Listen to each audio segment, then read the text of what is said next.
नमस्ते दोस्तों, आज हम मॉडर्न युग में जी रहे हैं और टेक्नोलॉजी में बहुत आगे निकल चुके हैं। जहां हम रहते हैं उसे समाज या सोसाइटी कहते हैं और सोसाइटी में हम मिलजुल के रहते हैं। आज हम एक दूसरे से जुड़े हुए हैं और एक दूसरे की ज़रूरत है। जैसे कि हमारे भारत जैसे कृषि प्रधान देश में किसी जगह पे वेजिटेबल्स उगाई जाती है तो किसी जगह में अनाज, किसी जगह में फल फ्रूट्स तो किसी जगह में मसाले और औषधि वृक्ष की खेती की जाती है।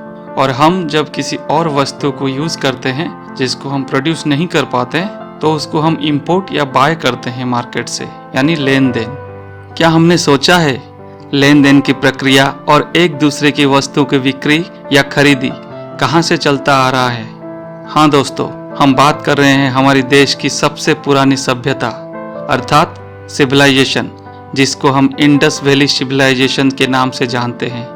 आइए जानते हैं इंडस वैली सिविलाइजेशन कैसे डिस्कवर हुआ, जिसको हम हड़प्पन सिविलाइजेशन भी कहते हैं। अगर आप कुछ तथ्य देना चाहते हैं इस वीडियो के बारे में या इंडस वैली सिविलाइजेशन के बारे में तो कमेंट में जरूर लिखें। 1856 में एक कॉन्ट्रैक्टर मुल्तान से लाहौर जाने वाली रेलवे नेटवर्क पर काम कर रहे थे। इस काम को करते हुए उन्होंने एक नया तरीका खोजा जिसमें ऐसी स्ट्रक्चर बनाई जा सके जैसे नदी का पानी कहीं जमा ना हो सके। वहां से उनको बहुत सारी ईंटें मिले जो कि सीक्वेंसिंग में लगाई गई थी और जिनको निकाल के कंस्ट्रक्शन के कामों में लगाया जाता था या इसे बिल्डिंग मटेरियल के तौर पे यूज किया जाता था। ये खबर आगे जाकर अलेक्जेंडर कलिंघम, जो कि आर्कियोलॉजिकल सर्वे ऑफ इंडिया के फाउंडर थे, उन तक पहुंची। Archaeological survey of India meaning ASI, जिसका नाम तो आपने बहुत बार सुना होगा न्यूज में। रिसेंटली ज्ञानव्यापी डिस्प्यूट के विषय में कि ASI को परमिशन दी जाए वेरीफाई करने की। अलेक्जेंडर कनिंघम ने 1863 में रावी नदी के आसपास बहुत सारी रोड डिस्कवर कर रहे थे जो कि 1 किलोमीटर तक लंबे थे।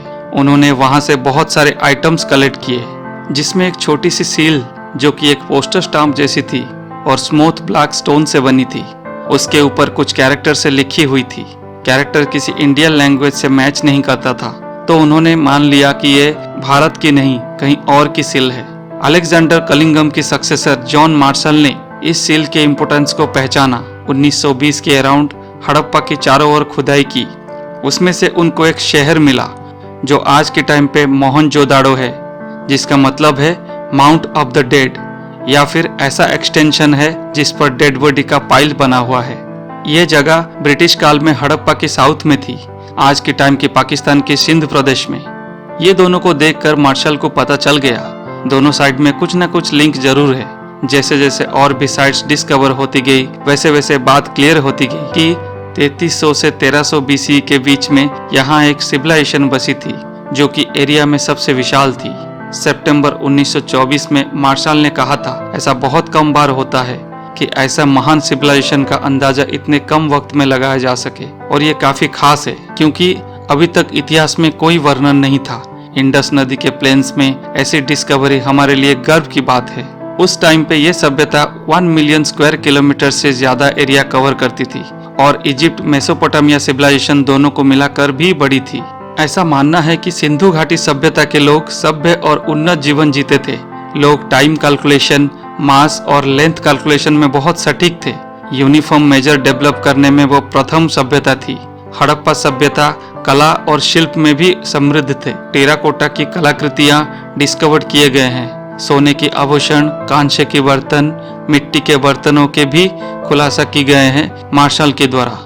आइए जानते हैं हड़प्पा सभ्यता के फेजेस के बारे में। सिंधु घाटी सभ्यता को अक्सर 3 चरणों में विभाजित किया जाता है। अर्ली हड़प्पन फेज जो कि 3300 से 2600 BC के बीच में था। मैच्योर्ड हड़प्पन फेज जो 2600 से 1900 BC के बीच में था।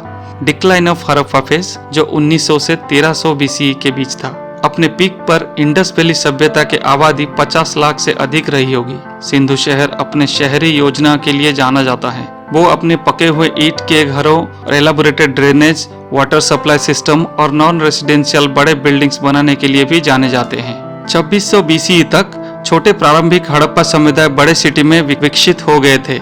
इन सिटी में आधुनिक पाकिस्तान में हड़प्पा, जानेरीवाला और मोहनजोदाड़ो और आधुनिक भारत में धोलावीरा, कालीबंगन, राखीगढ़ी, रूपार और लोथाल शामिल हैं। कुल मिलाकर 1052 से अधिक सिटी और बस्तियां पाए गए हैं, मेनली सिंधु नदी और उसके सब नदियों के सामान्य क्षेत्र में। ऐसा माना जाता है कि मोहनजोदाड़ो का निर्माण 26th सेंचुरी BCE में ही हुआ था। ये न केवल सिंधु घाटी सभ्यता के सबसे बड़ा शहर बन गया, बल्कि दुनिया के सबसे शुरुआती प्रमुख शहर में से एक बन गया।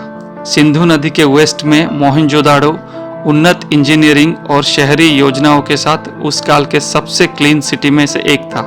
1800 BCE के आसपास इंडस सिविलाइजेशन का पतन हो गया और हिस्टोरियन इस बात पर बहस करते हैं कि किन कारण से सभ्यता का अंत हुआ। एक सिद्धांत ने सुझाव दिया है कि एक इंडो यूरोपियन जनजाति जिसे आर्य कहा जाता है, उन्होंने इंडस वैली सिविलाइजेशन पर आक्रमण किया और कब्जा कर लिया। हालांकि मोर रिसेंट रिसर्च इस दावे का खंडन करते हैं। कई स्कॉलर्स का मानना है कि सिंधु घाटी सभ्यता का पतन एनवायरनमेंट परिवर्तन के कारण हुआ था। कुछ विशेषज्ञों का मानना है कि सरस्वती नदी का सूखना, जो 1900 BCE के आसपास शुरू हुआ था, जलवायु परिवर्तन का मुख्य कारण था। इस क्षेत्र में भयानक साइक्लोन आया था, जिसकी वजह से इंडस सभ्यता का अंत हुआ। 1800 BCE पूर्व तक इंडस वैली की एनवायरनमेंट कोल्ड और ड्राई हो गया और एक बड़ी घटना ने नदी के फ्लो को मोड़ दिया या बंद कर दिया, जो सिंधु घाटी सभ्यता के एंड का कारण बना। ऐसा भी हो सकता है हड़प्पन ने ईस्ट गंगे बैसिन को माइग्रेट हो गए और वहां पे विलेज बनाया, बट इतना स्मॉल कम्युनिटी अनाज प्रोड्यूस नहीं कर पाया इतने बड़े तादाद के लोगों के लिए, या कम उत्पाद के कारण मेसोपोटामिया और इजिप्ट के साथ ट्रेड नहीं कर पाए।